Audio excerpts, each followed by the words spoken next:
Psychic stocks. Belief shapes finance. Okay, the dead internet theory. Have you heard of this? I have, yeah. It's this kind of mind-bending concept that a lot of what we see online might actually be artificially generated.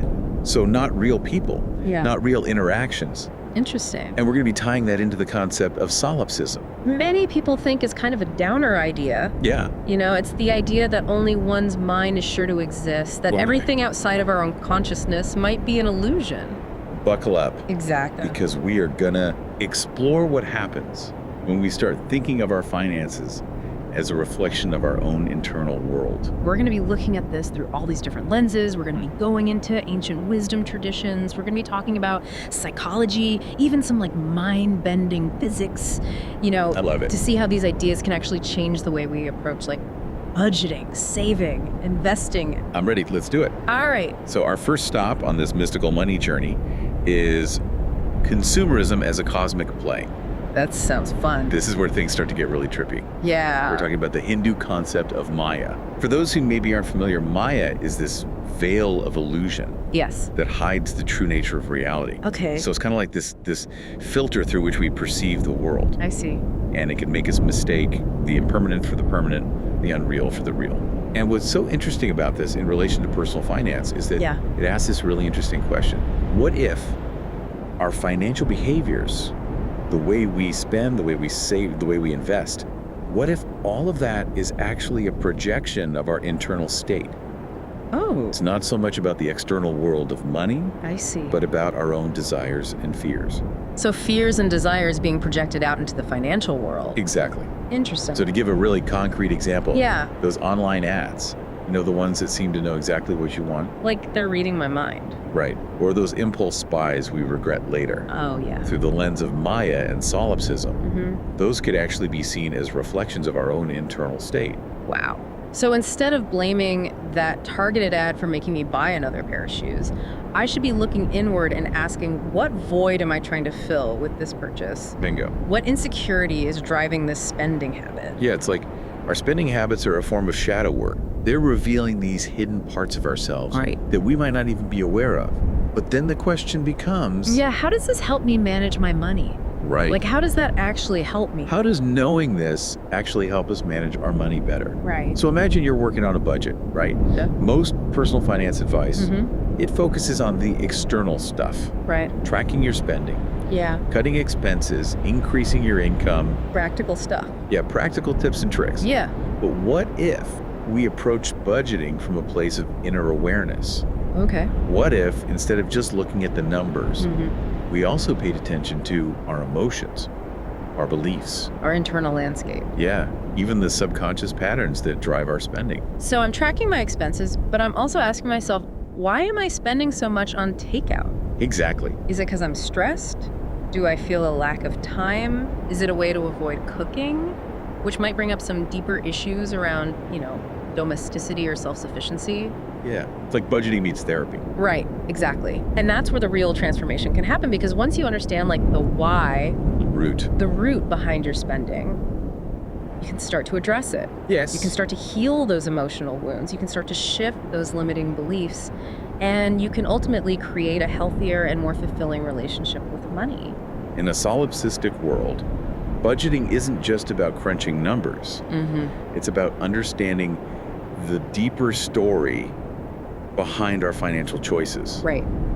Which is not something they teach you in Personal Finance 101. No, they don't. They should. Right. It's a total shift in perspective. It is. And it leads us to another really interesting concept, which is the idea of karma and how it relates to our financial lives. So like what goes around comes around. Yeah, exactly. Like if I'm struggling financially, is it because I like messed up in a past life? But through a solipsistic lens, I think the idea of karma takes on a more nuanced meaning. So what if our current financial situation is a reflection of past choices? Okay. Not necessarily in a like punitive way, like you're being punished. Okay. But as a mirror reflecting the consequences of our actions. I see. So those choices might have created certain patterns that are playing out in our financial lives. So if I'm constantly racking up credit card debt, yeah, it might be a sign that I haven't fully learned the lessons around responsible spending. Exactly. Or if you're constantly under earning, it might be because you haven't fully embraced your own worth and your value. Right.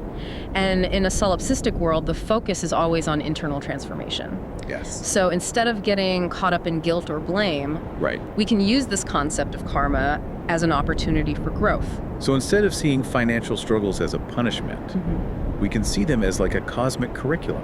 Ooh, I like that. Guiding us toward, A cosmic curriculum. guiding us towards greater financial wisdom Okay. and ultimately a more fulfilling life. I love that. I love how this is already Yeah. turning everything I thought I knew about money upside down. And we're just getting started. I know this is great. Next up, we're going to explore what our sources call the trickster in the machine. Figures like Loki Okay. and Hermes. So are we saying that like those phishing emails and online scams are actually orchestrated by mischievous deities? It's a powerful metaphor, isn't it? Think about it. These tricksters in mythology, they often represent chaos disruption, Okay. the breaking of boundaries. Right. And what better representation of that in the financial world Yeah. than like the proliferation of scams, Especially in the digital age. where information spreads so quickly, it's hard to discern truth from fiction. Right. So those get-rich-quick schemes, Yes. the promises of overnight wealth Yeah. that are constantly flooding our inboxes, our social media feeds. That's Loki whispering in your ear, Yeah. tempting you with easy money. Playing on our desires for abundance. But it's not about becoming paranoid, right? No. Or like completely withdrawing from the financial world. It's about discernment. It's about becoming savvy. It's about developing that healthy skepticism, learning to recognize those trickster traps, Yeah. and making conscious choices Right. that align with our values and our long-term goals. And this brings us to a concept as like a counterpoint to this trickster energy. Okay. The principle of Wu Wei, Wu Wei. which translates to effortless action or non-doing. So instead of striving and hustling to make money, Yeah. we should just chill out and let the money come to us. I mean, it's not about being passive, Yeah. but it is about aligning ourselves with the natural flow of abundance. Okay. Think of it like this: when you try to force things, when you try to control every aspect of your financial life, Yeah. you create resistance. Okay. You block the natural flow of energy. So instead of chasing every investment opportunity Yeah. or frantically trying to earn more money, we should focus on cultivating a sense of inner peace Yes, and allowing that abundance to flow into our lives. exactly. It's about trusting the process, Okay. letting go of the need to control, Right. surrendering to the wisdom of the universe. And from a solipsistic perspective, that surrender becomes Yeah. even more profound. It does, because you're surrendering to the wisdom of your own higher self. It's like we're combining ancient spiritual wisdom with modern personal finance strategies. This is the best of both worlds. Right. This is not your typical budgeting advice. Not at all. I'm loving it. Up next, we're going to explore your robo-advisor's shadow self, Ooh. Carl Jung's concept of the shadow, Okay. and how it relates to those increasingly popular AI-driven financial tools. Okay, so remind me again. The shadow, we're talking about those kind of hidden parts of ourselves. Yeah, those unconscious aspects that we don't want to look at. Okay, but how does that apply to like a robo-advisor? Yeah. I mean, it's not like my algorithm has daddy issues or like a secret gambling addiction or something. Well, that's where it gets really interesting, right? So imagine you're using a robo-advisor to like plan your investments. Okay. And it's asking you all these questions about your risk tolerance, your financial goals, your time horizon. Then based on your answers, it's going to spit out a portfolio allocation, like how much you should have in stocks, bonds, all that stuff. Yeah, that's pretty standard. I Yeah. feel like most robo-advisors work that way. Yeah, exactly.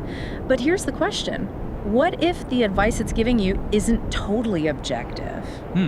What if it's being influenced by your own shadow self? So you're saying like my robo-advisor could be picking up on my hidden fear of scarcity, even if I'm telling it I'm like a total risk taker. Exactly. Or maybe it's tapping into my deep-seated belief that I don't deserve to be wealthy, even if I'm consciously setting these really ambitious financial goals. Exactly.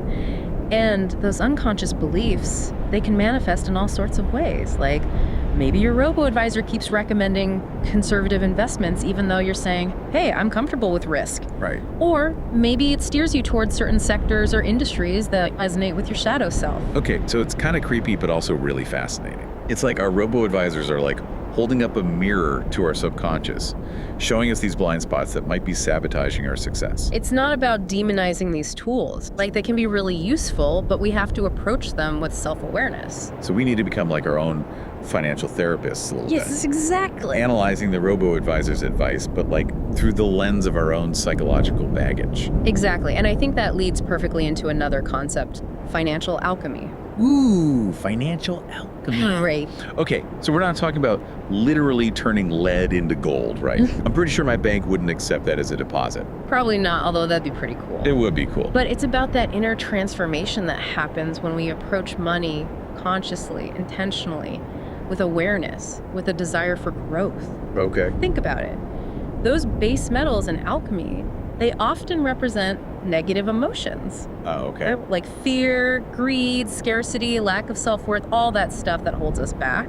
So the gold represents what? Financial freedom? I mean, yeah, kind of, but it's bigger than that. Okay. It's about using money as a tool for personal and spiritual evolution. Okay. It's about taking those base emotions and turning them into higher states of consciousness. Like generosity, abundance. Exactly, yeah. And ultimately a sense of interconnectedness with like the flow of universal energy. Okay, beautiful. So it's like we're taking this kind of mundane act of budgeting and saving and investing, and we're turning it into a spiritual practice. Exactly. And I think that's what's so cool about this approach to money. It's like recognizing that money is more than just a means of exchange. Right. It's a form of energy, it's a reflection of our own internal state, and it can be a powerful tool for creating the life we desire. Yeah, I love that. It's exciting stuff. Okay, so it's not just about accumulating wealth, it's about using it as a catalyst for growth and transformation. Exactly. All right, what's next on our mystical money journey? Next, we're going to go macro. Okay. We're going to look at how these individual experiences connect to the larger financial systems, mirroring the macrocosm. This really cool hermetic principle, as above, so below. Ooh, as above, so below. That's the idea that the universe is a reflection of the individual and vice versa. Exactly. Okay, I'm intrigued already. How does this apply to something as big and complex as the global financial system? Well, imagine this. If each person's financial reality is a projection of their internal state, which is what solipsism suggests, Right. then what happens when you multiply that by billions of people? Oh, are you saying that like the entire global economy, the stock market, like the rise and fall of currencies, all that is just a reflection of our collective consciousness? Think about the stock market. We often think of it as this rational, data-driven system. But what if it's actually driven by our collective emotions, our fears, our greed, our optimism or pessimism? So those market crashes and bull runs are just like mass emotional outbreaks playing out on a global scale. And it goes beyond the stock market. Think about trends in consumer spending, the rise of certain industries. Yes. Even the success or failure of specific companies. What if all of that is a reflection of our collective beliefs and desires and fears? So the popularity of sustainable investing, the growth of the sharing economy, even like the craze around cryptocurrency, these are all manifestations of our like evolving collective consciousness. Okay, so if we take this idea seriously, then it really changes how we think about our role in the financial system. Yeah. It's not just about managing our own money, it's about understanding how our individual choices contribute to this larger interconnected web of financial energy. Exactly. And that's a really powerful realization, isn't it? It's like we're all co-creating this global financial reality, whether we're aware of it or not. So if solipsism is true, and the financial world is a reflection of our collective consciousness, what does that mean for things like social responsibility, ethical investing, even philanthropy? This idea of an interconnected web of wealth ties in with some ancient wisdom traditions that emphasize our interconnectedness with all things. There's this beautiful Native American concept of the web of life. All things are interconnected, interdependent. You know, what we do to one part of the web affects the whole thing. Yeah, it really resonates with what we've been talking about with money too. You know, it's not just an individual possession, it's part of this larger flow of energy. Exactly. And there's another concept that ties into this. It's the Bantu concept of Muntu. Muntu, okay. Muntu refers to this universal life force that flows through all beings, all things. So in a solipsistic world where our financial reality is like a projection of our own minds, Yeah. we're not just managing our own personal wealth, we're actually like contributing to this larger collective energy field. It really changes how we think about money, doesn't it? It's not just about personal gain. It's a force we can use to make real change in the world. So instead of just focusing on our own bottom line, Mhm. we start thinking about the impact of our choices on others. Yeah, on the environment, on the future, everything's connected. Exactly. It's like ethical investing, supporting sustainable businesses, even just being mindful of where we spend our money. Those all become acts of conscious creation. We're shaping our own reality, but also the collective reality we all share. Our financial decisions become about more than just personal gain. They're about contributing to the healing and transformation of the world, even if that world is ultimately a projection of our own minds. It's approaching every financial decision with a sense of purpose Exactly, with intention, with a desire to make a positive impact. and using money as a tool to create a more just, equitable, and sustainable world. A world that reflects our highest aspirations and values. And it all comes back to that core idea of solipsism. Our reality is a reflection of our minds. So if we want to live in a world of abundance, of interconnectedness, of prosperity, we have to cultivate those qualities within ourselves. We have to shift our mindset from scarcity to abundance, From competition to cooperation. and from self-interest to shared responsibility. I love it. It's a different kind of financial advice, but it's so empowering. And the beauty of it is it's available to everyone. We don't need to be millionaires to make a difference. We can start by being more aware of our thoughts and beliefs about money, making conscious choices that align with our values, and seeing ourselves as part of a larger interconnected web of wealth. And as we do that, we transform our own financial reality and contribute to a more just and abundant world for everyone. I hope you're leaving feeling inspired, empowered, and ready to take your financial journey to a whole new level. Remember, the power to create the financial reality you desire lies within you. Choose wisely, choose consciously, and choose to create a world that reflects your highest potential. Psychic Stocks. Belief Shapes Finance.